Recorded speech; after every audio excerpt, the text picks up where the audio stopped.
G6 news Telangana.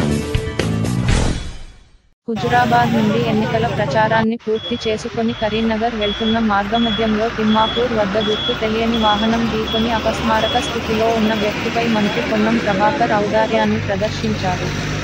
వెంటనే తన కాన్వాయ్ను ఆపి గాయపడ్డ వ్యక్తి పరిస్థితిని సిబ్బందితో కలిసి పరిశీలించారు. అంబులెన్స్కి వచ్చేలోపు తన వాహనంలో గాయపడ్డ వ్యక్తిని ఆసుపత్రికి తరలించారు. అనంతరం గాయపడ్డ వ్యక్తి వివరాలు సేకరించి కుటుంబ సభ్యులకు సమాచారం అందించారు.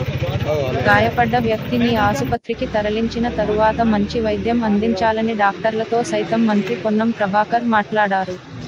దీంతో ఎన్నికల సమయంలో బిజీలో కూడా మంత్రి పొన్నం ప్రభాకర్ చూపిన ఔదార్యాన్ని చూసి అటుగా వెళ్తున్న వాహనదారులు కొనియాడారు.